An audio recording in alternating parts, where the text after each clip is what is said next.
All right, the main opposition challenger in Congo's presidential election, Guy Brice Parfiat Kolelas, has died. The 61-year-old was the main challenger in yesterday's election. For more, let's speak to our correspondent, Chris Ocamringa from Kinshasa DRC. A very good afternoon to you, Chris. Thank you very much for joining us. Interestingly, Mr. Guy Brice had kind of spoken to his supporters, warning them that he was facing death, and then this happens. There must be a lot of talk in the country about his passing. Are people convinced that it is indeed COVID-19 related, as of course we know he was the main challenger in the elections?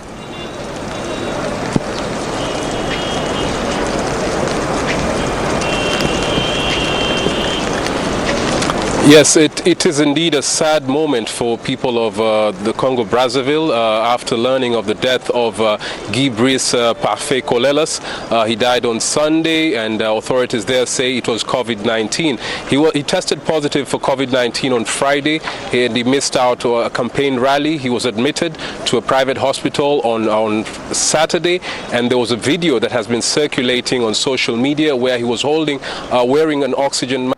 Removed it and told his supporters that he was battling death. He said that they should turn up in large numbers to vote for change. Like you mentioned, he was the main challenger of the country's incumbent president, Denis Sassou Nguesso, who's been ruling the country for 36 years with an iron fist. Many people, especially the supporters of Parfait Kolelas, were hoping for change. His campaign director said there were a number of polling stations where he was leading in the vote. But the law in Congo Brazzaville does not, cancel the election if one presidential candidate dies. So they're just waiting for the outcome of the elections to be announced by the Electoral Commission. Yeah. Chris, any word from the incumbent, from Denis Sassou Nguesso, about the passing of his main challenger at this time?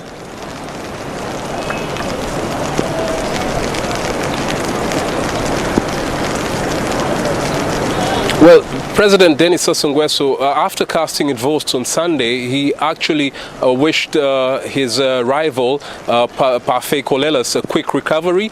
But, unfortunately, we heard about the death of Parfait Kolelas on Sunday, and many observers, analysts believe that President Nguesso is widely going to win this election because he's been in power for very long and he has therefore established himself. They're saying the entire electoral system is run by the ruling party, the Pan-African Union of the Congolese Labour Party. And so they believe that he will use the state machinery to engineer a victory for himself. The main opposition party in Congo, the Pan-African Union for Social Democracy, decided to boycott the elections. Because they said that the playing field was not leveled. Yeah. And so there are many people, critics. The Catholic Church also in Congo has been expressing serious reservations about the election there, because they're saying that a number of the observers were not allowed to monitor the election. And this election is also happening amid an internet shutdown.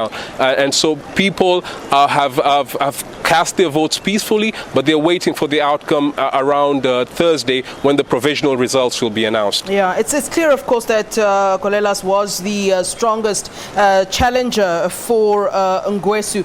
Who is next after that? I mean, who's the main rival after that? I mean, you've made it quite clear that it does seem as though Nguesso will take this election. I understand, of course, the results are expected in a few days' time. But on that list, I mean, after the passing of Kolelas, who's next on that list as a possible challenger?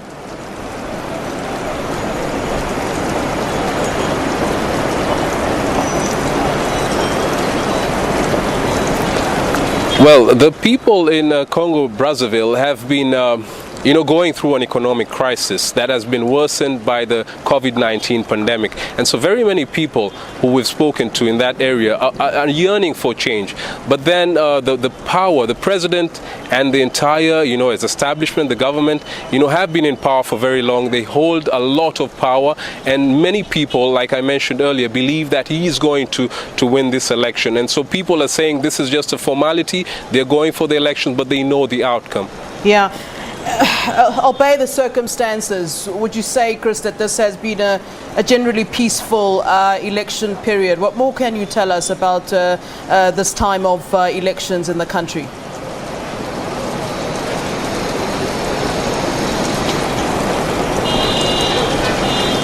Sorry, I didn't hear you very clearly. Could you please repeat that? Sure. In general, Chris, would you say that this was a peaceful election season, obey the circumstances, where, of course, the main challenger has, now passed on? Would you say that the elections in the country have generally been peaceful?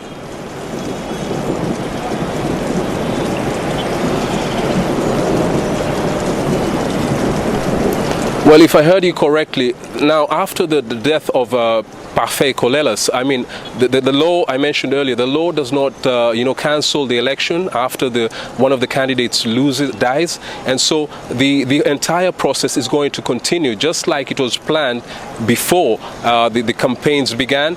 They are hoping, actually, the law says that after 4 days of the vote, which happened on Sunday, the Electoral Commission should announce the provisional elections. If one of the candidates gets 50% of the votes, he will be declared winner. If that doesn't happen, then they're going to hold another a rerun after 15 days, and so that is what people are expecting. But the the incumbent president, Denis Sassou Nguesso, has been saying that this is going to be a first-time knockout. They believe that they're going to win outright in the first round. He has been campaigning on improving agriculture and supporting the youth to get jobs, and so those are the things that very many people have been eagerly waiting to see a change, and they're expecting the results on Thursday. All right, Chris Ocamringa, thank you so very much for giving us the update there from the DRC. Many thanks. Chris is our correspondent in Kinshasa in the DRC.